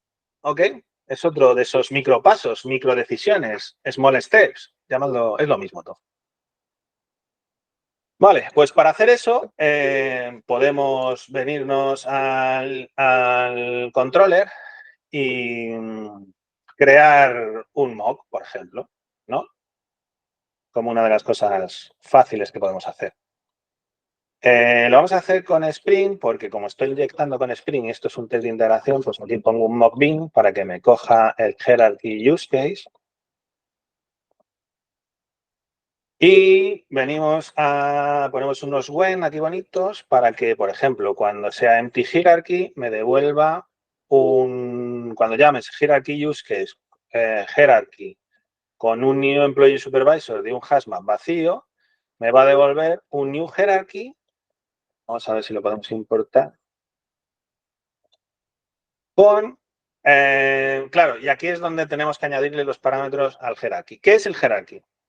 Bueno, pues en realidad, si lo pensamos, la jerarquía, vamos a quitarle todas estas movidas. Esto es un string, que sería, por ejemplo, el supervisor name, y esto es una lista de sus employees, ¿no? ¿Y qué son sus employees y no otra hierarchy? ¿Vemos esto? ¿O no?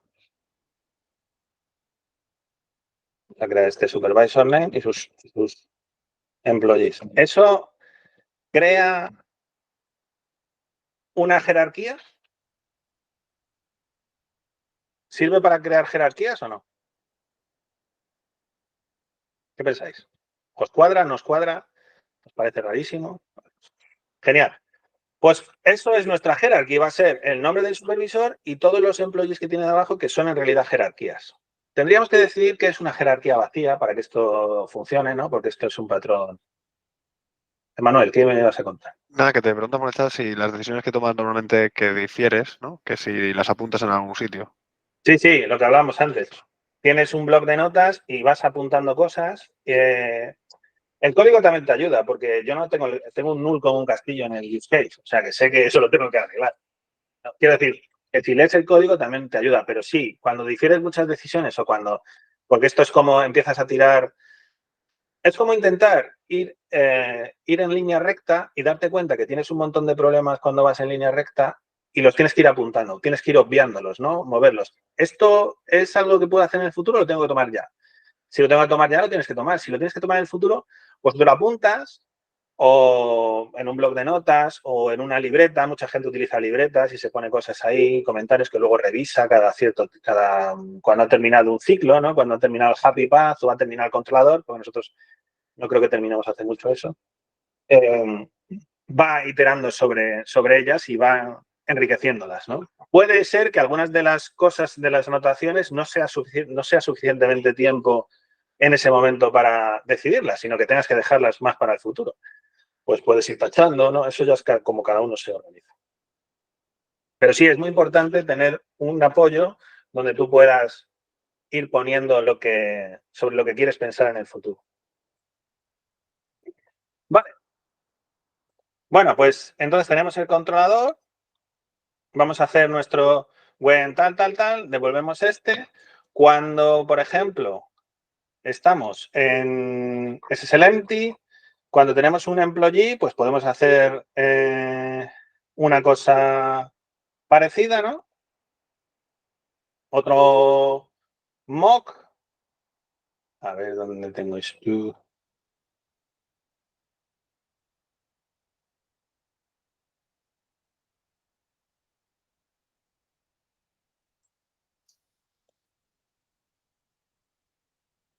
Vale, bueno. No encuentro, así que lo vamos a hacer. Cuando tenemos un employee, o en hierarchy use case, hierarchy, new employee supervisor, pero ya no es un new hashmap, ¿no? Aquí tenemos un José y un nulo, ¿vale? Y aquí podemos vamos a equivocarnos, porque es bueno equivocarse. Equivocarse no es tan malo. Si yo tengo eso, en Java tengo la opción del map off. Yo puedo hacer un map o y le puedo decir, pues, ¿quién va a ser la clave? José. ¿Y quién va a ser su supervisor? Null. Claro, pero aquí es uno de los problemas, ¿no? Un mapa, bueno, yo sé que me estoy equivocando porque ya me he equivocado 1000 veces con esto. A un mapa off no le puedes pasar un nulo como clave secundaria. Entonces, esto nos va a generar problemas luego cuando quiera yo testear que esto funcione. Este test me va a fallar por este nulo de aquí. Me va a dar un error aquí. Pero bueno, vamos a suponer que me he equivocado. Y veremos las consecuencias de haberme equivocado. Luego, no hace falta mirarlo mucho. Bueno, ¿y qué me falta? El último, que sería el del one employee with one supervisor. Cuando tengo esto, le digo que es José y su supervisor es Antonio. Y entonces me tiene que dar Antonio y José, ¿no? Si lanzo estos test,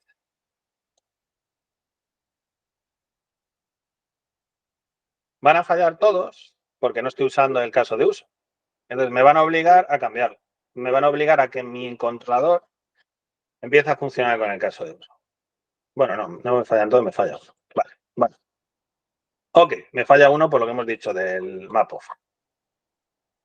Bueno, pues si nos vamos al controlador, lo podemos usar. ¿Y qué podríamos hacer? Bueno, pues, claro, como yo no le quiero dar mucha vuelta a esto, podría hacer algo así como un return to JSON. ¿De quién? Del hierarchy use case punto hierarchy new employee supervisors de mi mapa. ¿Vale? Y podría decir, ¿y este toJSON qué es? Pues este toJSON podría crear aquí un método y como no le quiero dar mucha vuelta y quiero que el test pase, podría moverlo esto aquí y esto aquí. ¿No? Pero en vez de trabajar con employee supervisors, puedo utilizar con hierarchy. Hierarchy is empty, hierarchy contains value, ¿no? Y esto podrían ser métodos de esa clase, del hierarchy. Podría decirle, es empty. ¿Cuándo está empty la hierarchy? Return cuando employees is empty, ¿no? Por ejemplo. Y supervisor name es nulo, por ejemplo. Vamos a suponer eso. Es igual igualando. Estoy tomando aquí un montón de decisiones, ¿vale? Que ya veré si luego no la lía. Y el contains value, este, es lo mismo. Estoy tomando decisiones, pero bueno, como sé que voy a lanzar el test ahora en el futuro, es inmediato, creo que puedo soportarlo. Vamos a ver si funciona o no. Si contains value, en vez de contains value es si contains employee. O contains supervisor. No sé qué. Antonio, ¿quién era? ¿Un supervisor? Sí. Vale, pues contains supervisor. O is supervisor. Y esto será verdad si return supervisor name punto equals supervisor. Algo así. ¿Vale? Genial. Entonces venimos aquí, venimos a nuestro use case y hacemos el iSupervisor. ¿Vale? Este toJSON nos está dando una idea de que necesito algo que me transforme del mundo del hierarchy, del caso del mundo del dominio, del caso de uso, al mundo del JSON. No quiero darle mucha vuelta, pero sobre esto es sobre lo que yo tendría que trabajar en mi controlador, porque mi controlador va más de esto que de la lógica de negocio que tenemos. La lógica de negocio la hemos movido a los casos de uso, si lo vemos así. ¿Vale? Entonces, si lanzamos esto, seguro que falla, porque no tengo equals ni nada, pero me da una idea de que necesitaría crear esos otros métodos dentro de hierarchy. Me falla porque no entra por este de return. Seguro que aquí es un null pointer exception, ¿no? Seguro, bueno, no sé, pero seguramente null pointer exception. Vale. Entonces lo que me pasa es que en el hierarchy no tengo manera de, o sea, en el hierarchy no, en el employee supervisor no tengo manera de que compare las cosas, ¿no? Entonces puedo hacer aquí un command n, hacerlo rápido y si no la lío, claro. Command n, equals and hash code. Next, me da igual. Ya, vale, a ver. A ver ahora. Yo creo que va a fallar el segundo por el map off.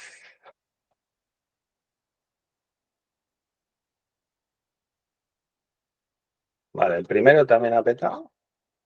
Porque me dice que Antonio no es igual a José, no está funcionando bien lo del Antonio, expected Antonio y José. Bueno. Y eso es porque le he preguntado, eso es por el JSON en el controlador, y le estoy diciendo si Hirachi no es empty, si a Hirachi supervisor Antonio, entonces debería devolver Antonio y José. Eso lo he hecho mal en el test seguramente. Posiblemente el list supervisor es lo que esté mal, ¿no? Pues no sé. A ver. Es el que, El que está. el que no te deja entrar en el sitio donde corresponde, ¿no? Sí. O sea, le estoy pasando body Antonio, claro. Claro. Esto está mal. Esto lo he hecho mal en el José y Antonio. José es el tal. Vale, claro. Entonces aquí equals cashcode. José Antonio, le estoy pasando a José Antonio. ¿Y por qué no va? No sé, estoy liado. Porque estoy pasándole aquí supervisor name. Claro, es que le he copiado, estoy idiota. Antonio. Y esto es un new array list de new employee supervisors, ¿no? De new hierarchy de José, new array list. Creo que es algo así. A ver. Vamos a mover esto para abajo. No, list. Estos son listos. List of new hierarchy, José, new array list. Vale. Si le damos a esto, el único que debería fallar es el que tenemos en el medio.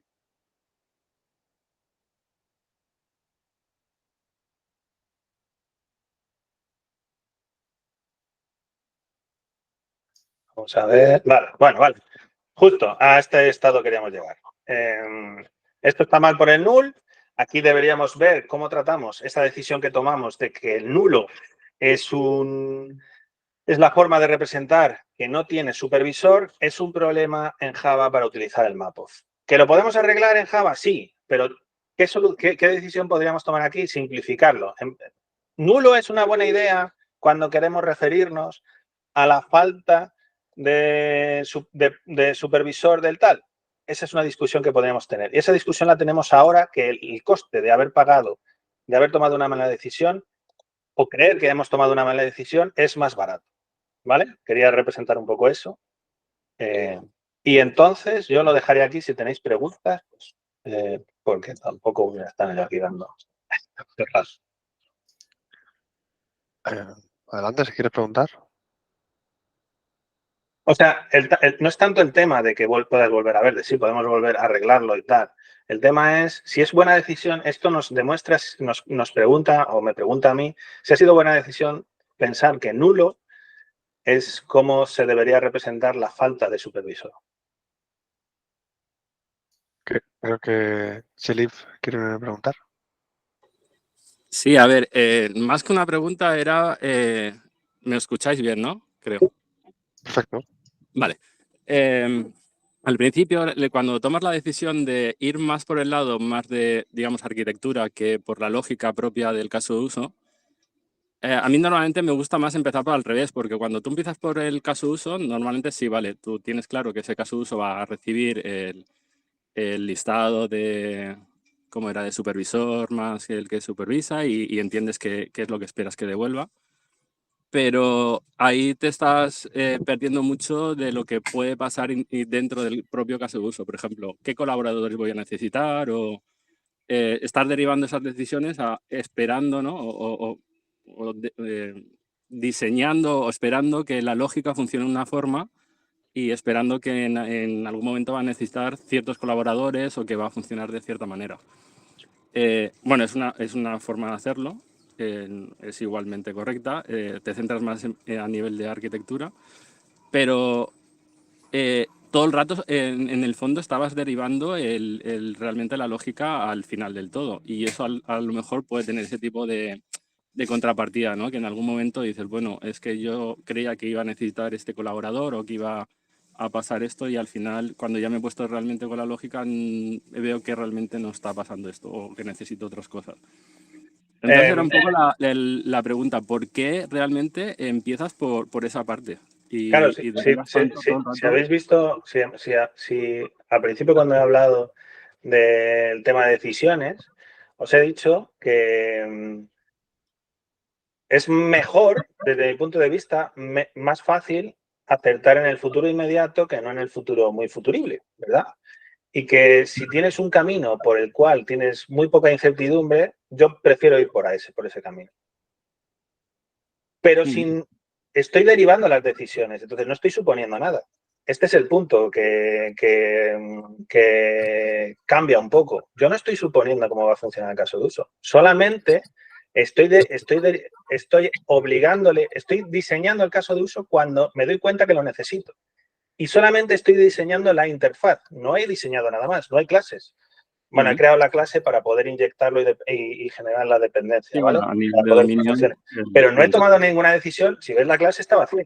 Devuelve un nulo. Ahí no hay ninguna decisión tomada. Sí, sí. Eso me da una flexibilidad brutal. Yo puedo cambiar esa decisión porque no hay nada. Es vacío, no está implementado. La puedo tomar en el futuro. Es verdad que tengo un contrato, eso no te lo voy a negar, pero es que ese contrato lo tienes siempre. El contrato entre el controlador, entre la infraestructura y el dominio, existe siempre. Sí. No le voy a llamar infraestructura de dominio. El contrato entre una clase y otra existe siempre.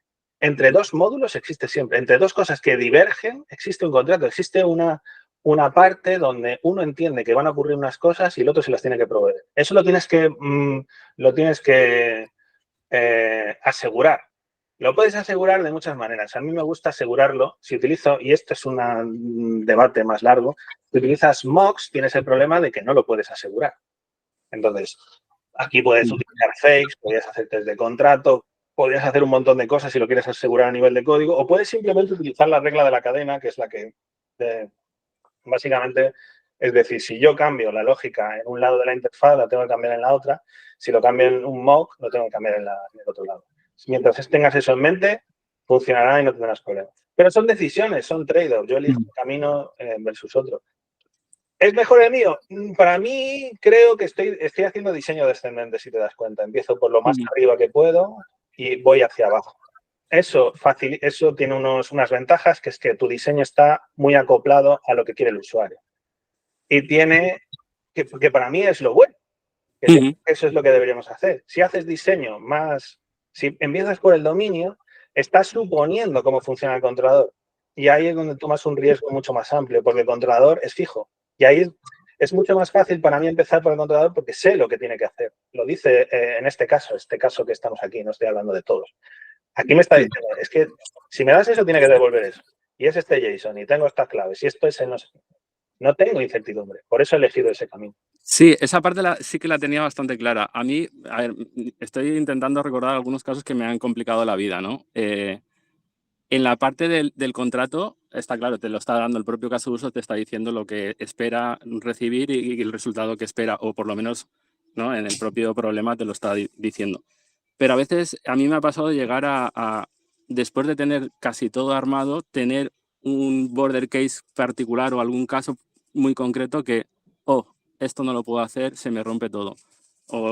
Se me rompe todo en el sentido, pues voy a necesitar un colaborador nuevo porque necesito algo de infraestructura que no lo tengo. Pues no te has dado cuenta en ese momento. Págalo ahí. Sí. Eso es lo que yo digo, es que no pasa nada por equivocarte. El rollo es cuánto te equivocas y cuál es el coste de equivocarse. Bueno, pues si necesitas un colaborador ahí, ¿te has dado cuenta ahí? Pues hazlo ahí. Si te hubieras dado cuenta antes, ¿hubieras pagado menos? No lo sé. A lo mejor te había complicado tanto la vida que te habías estado 2 horas para hacer que funcionara.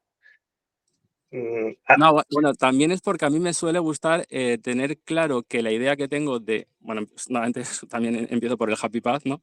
De que realmente la idea que tengo en la cabeza va a funcionar. Por eso empiezo normalmente. Claro, pero justamente este es el punto. Es que estamos en lo mismo. Tú tienes una idea ya.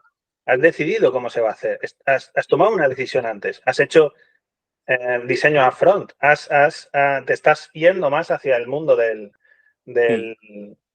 arquitecto en su torre de marfil. Que no está mal. Lo que digo es que estás ahí.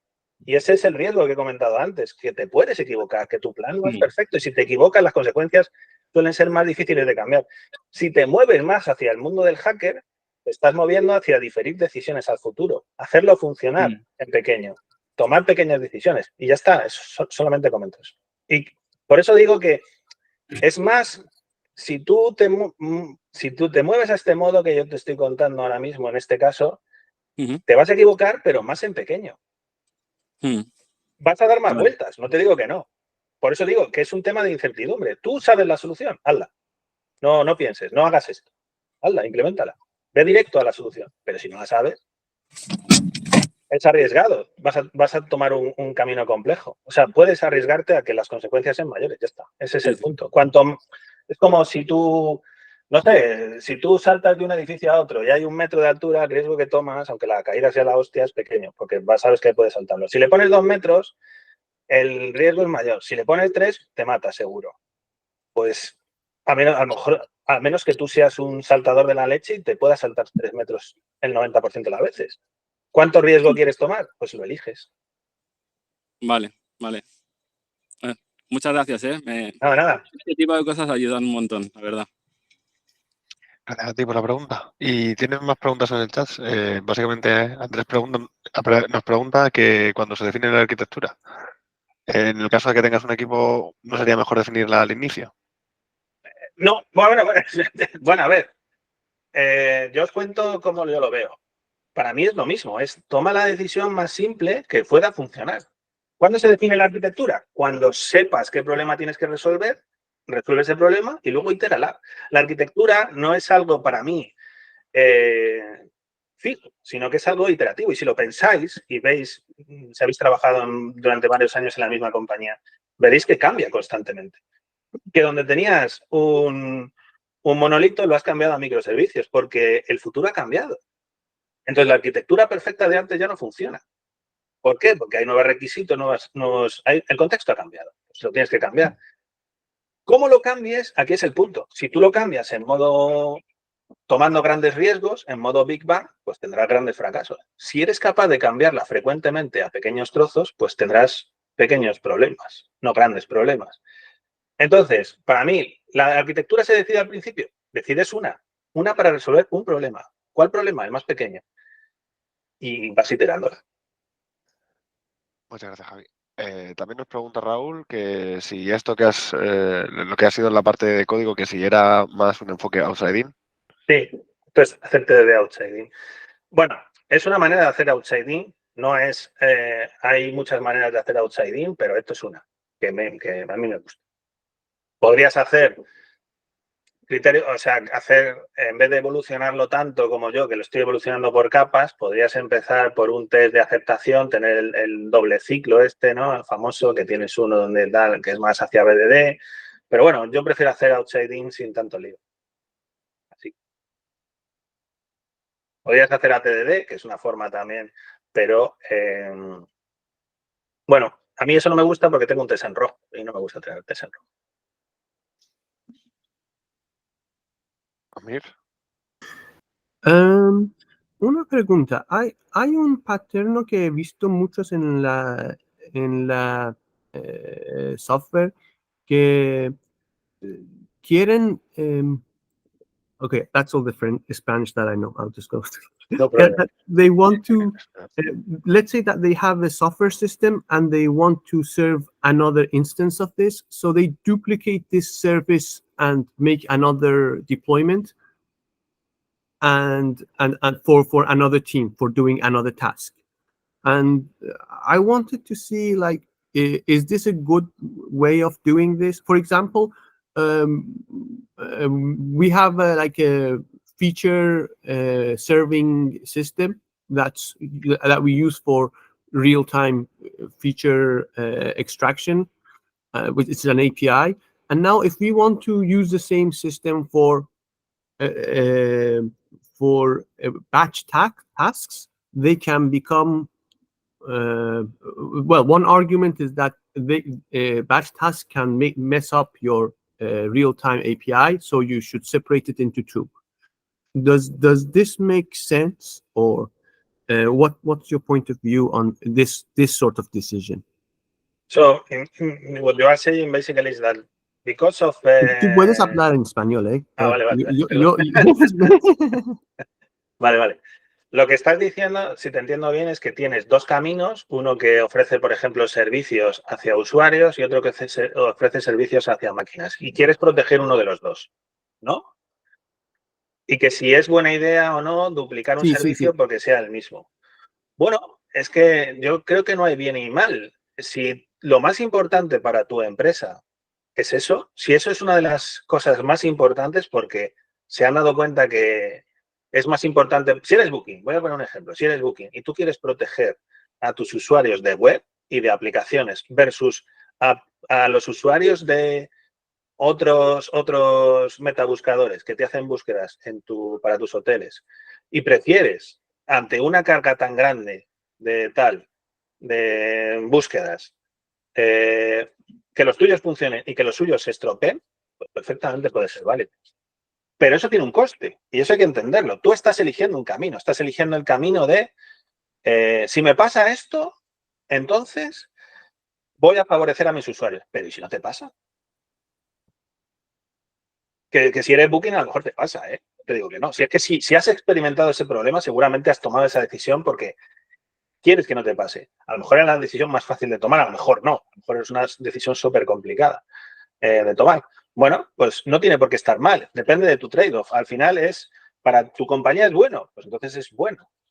¿En el futuro puede que sea malo? Sí. Si esa decisión la tomas y nunca te pasa, nunca te tiran, no te han tirado en tu vida, pues durante el tiempo, durante 10 años que has estado trabajando, has tenido que mantener 2 servicios en producción con un montón de tal y no te has beneficiado nunca de ello. Has tenido un sobrecoste, has hecho sobreingeniería. Entonces, las decisiones son buenas o malas dependiendo de los eventos del futuro. Bueno, en principio son siempre buenas, hasta que llega algo que las hace malas. Vale, Por ejemplo, un nuevo CEO que te diga, ¿y por qué? ¿Cuánto nos ha costado esto? Y tú digas, eches cálculos y digas, 20 millones de euros. Y digas, vaya mierda de decisión tomaste. Pero hasta ese momento estabas contentísimo porque estabas súper protegido, ¿no? No sé. Sí, sí, vale, gracias. ¿Alguien más quiere preguntar algo más, chicos? Bueno, chicos y chicas. Sí. Espera, un otro. ¿Alguna vez cuando entras en una nueva compañía necesitas hacer muchos cambios? ¿Te parece que necesitas hacer muchos cambios? Y la gente tiene esta resistencia al cambiar. Sí, claro. Y si, eh, eh, si, and if you try to make even small changes, they hang up, they block up. So you have to try smaller changes. Eso es un feedback también. Si tú intentas hacer un cambio y no funciona porque tienen resistencia a ese cambio, bueno, pues es un feedback que puedes usar para que es que tu cambio a lo mejor no era tan small. Hazlo uno más pequeño y prueba por ahí. Y a ver, y así. I understand, but for example, if we are indexing by date time and we want to index, and I want to propose to index by a key, by a foreign key, I don't see like a halfway, like, do half date time, half index by key. Bueno, yo qué sé, si tú quieres indexar por clave, aquí la consecuencia de indexar por clave no tiene, si la base de datos es pequeña, puede ser pequeña, ¿no? Así que puedes tener un índice por clave y no cambiar nada, que las búsquedas siguen siendo por el otro sitio. Vale, y hacer un sí. pequeño spike, decirles, oye, ¿y si hacemos un spike y vemos tiempos de rendimiento? Con datos te puedes convencer. Yo no te digo que les vayas a convencer, lo que te digo es que a veces lo que pasa es que intentamos hacer cambios demasiado grandes y lo que hay que ir es a la raíz del problema. No están convencidos de tu solución, demuéstrasela. Vale. Entonces, you are proposing that I try to make even smaller changes. Okay. Fair enough. Bueno, es una cosa que funciona a veces. Yo, por ejemplo, mira, yo en algún sitio he intentado llegar y decir, vamos a hacer TDD. Y la gente dice, pero si yo no sé hacer ni test. Pues es que no puedo hacer TDD. Claro, ¿no? Tendremos que empezar por una cosa más básica. Oye, hay que hacer test. Oye, no quiero hacer test. ¿Por qué hacemos test? Pues hay que empezar por algo más básico todavía. Oye, ¿cuántos bugs tienes en producción? 300. Bueno, pues a lo mejor, ¿y cómo vives? ¿Vives bien? ¿Te gusta estar todas las semanas haciendo bugs la mitad de tu sprint? No. Pues, ¿y si probamos esta otra cosa y vemos a ver si mejoramos? Mejoramos, entonces ganas confianza, puedes proponer un cambio nuevo y así es un ciclo que a veces funciona y a veces no. Claro, esto no, porque si no habíamos arreglado todos los problemas del mundo y eso no es así. Vale, gracias, perdona. Nada. ¿Alguien quiere preguntar otra pregunta? Dale, Pablo. No sé, ¿me escucha bien? ¿Me Sí. escucha bien? Vale, gracias. Yo tengo una duda y es que en la filosofía esta, ¿se ha cortado? No. Vale, en la filosofía esta que has tenido a la hora del software me ha parecido algo básico que se puede emplear a muchos campos, en plan en la vida en general, lo de pequeños cambios, en plan ver que una decisión no es bien o mal porque la barrera no está definida, solamente son acciones que tienen sus consecuencias. Esa filosofía ¿la has sacado simplemente por experiencia de programador? ¿Libros o de dónde la has sacado? Bueno, es una buena pregunta, pues de todo, ¿no? O sea, yo he tenido la suerte de tener gente que por ejemplo, yo siempre cuento lo mismo. Yo cuando tuve la suerte de estar en una empresa que me enseñaron a hacer TDD, tuve una persona que me enseñó, al principio pensaba que estaba como una cabra. Eso me ayudó mucho a entender pues que podía conseguir. Cuando empiezas a hacer TDD te das cuenta que al principio piensas que es como una cosa para hacer test, para mejorar el código, para que no te llamen a las 3 de la mañana. Luego te empiezas a dar cuenta que también es una forma de experimentar. Bueno, tienes como muchas fases a lo largo de lo que tú vas haciendo TDD y una de esas es que te das cuenta que puedes diseñar mientras haces, que es una cosa que es el diseño evolutivo. Y entonces puedes empezar a leer más de ahí. A mí me gustan mucho autores, a mí me gusta J.B. Reisberger mucho, que es un tío que habla mucho de esto y que tiene muchos blogs y tal. Pues te empiezas a leer cosas de él, empiezas a generar una idea mental, te vuelves loco, haces pruebas, no funcionan, en tu empresa te dicen qué estás haciendo y entras en un ciclo, pues yo creo que te va llevando por un camino. Luego te das cuenta, en mi vida eso luego se enlazó con que una empresa se apostó mucho por hacer continuous delivery y eso me llevó a hacer plan-based development y aquello me llevó a hacer cosas mucho más. Si haces plan-based development y solo tienes una rama y tienes que subir a producción frecuentemente y te metes en ese ciclo, no tienes más narices que empezar a hacer cosas pequeñas. Y ese campo pues te das cuenta, o yo creo que te puedes empezar a dar cuenta que es mucho más fácil el desarrollo de lo que parece si empiezas a ser capaz de identificar problemas más pequeños. Vale, entiendo. Es que eso, quitando la parte técnica en la que has puesto a hacer tesis, has hablado de la arquitectura, me ha parecido puramente filosofía lo anterior de las decisiones, a dónde nos llevan y todo el rollo. Por eso me ha dado mucha curiosidad. A mí me gusta una frase que todo es filosofía. Bueno, a ver, si esto es un punto de vista, es el mío, no es el de nadie más. A mí me gusta una frase que dice que los porqués son más importantes que los cómo. El cómo es importante, pero nos centramos mucho en el cómo sin entender el por qué. Si entiendes el por qué, el cómo ya te buscarás tú la vida. Si tú entiendes que, o si llegas a la conclusión mentalmente de que hacer una cosa pequeña es más fácil y más rápido que hacer una cosa grande, pues vas a ir por ese camino. Si no lo entiendes o no lo crees, pues no lo crees. ¿Consideras que todo se puede dividir en cosas más pequeñas? Pues si tú piensas, esto me lo han preguntado muchas veces, pero si tú piensas en el... Vamos a filosofar un poco. El mundo, la ciencia, sí. ¿no? Einstein existiría sin que existiera Newton. Newton existiría sin Arquímedes. Esos son pasos pequeños. Quiero decir, pueden parecer grandes pasos. La bomba atómica existe. Bueno, la bomba atómica no es una gran cosa que hay que hablar, pero bueno. Lo que se te ocurra, los ordenadores existirían sin el ábaco. Es que sin eso no había existido. ¿Los trenes existirían sin la rueda? No. Entonces, en realidad, cada paso que ha dado la humanidad es un pequeño paso sobre otro paso. No es nada más. Es que nadie ha dado un gran paso. Todos los grandes pasos que se te ocurran son en realidad pequeños pasos, un montón de pequeños pasos. ¿Que hay problemas que son muy difíciles? Sí, pero es porque no sabes dividirlos en pequeños pasos. Yo no te puedo explicar... hay problemas en ciencia o en el mundo que no se pueden resolver, claro, pero ¿por qué? No existe manera de dividirlo en pequeños pasos. Si existiera, se resolvía. Entonces, a tu pregunta, ¿todo es iterativo? Sí. ¿Todo es fácil? No. No. ¿Dividir un problema en problemas más pequeños es fácil? No. Eso no es fácil, pero si lo haces, resolverlo es mucho más fácil. ¿No? Que en vez dice esto de... No me acuerdo bien cómo es la frase. Make the problem... Make it problem... Bueno, no me acuerdo. Pero tiene una frase de esto. Make the problem big, small, algo así, no me...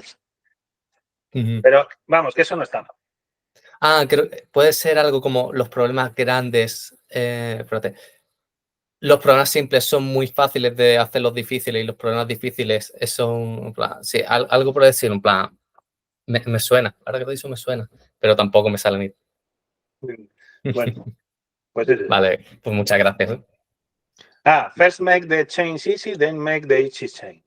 Y luego dice, cuidado que no es fácil hacer cambios fáciles. Vale, es básicamente lo mismo. Vale, no era la misma, pero sí, pillo el concepto. Bueno, pero vamos, a tu pregunta de si es filosofía, sí. Es que todo es filosofía, ¿no? Al final. ¿En qué puedes creer y en qué no? Pues en lo que tú creas. Perdón, chicos, por cortar. Nos hemos alargado un tiempo más.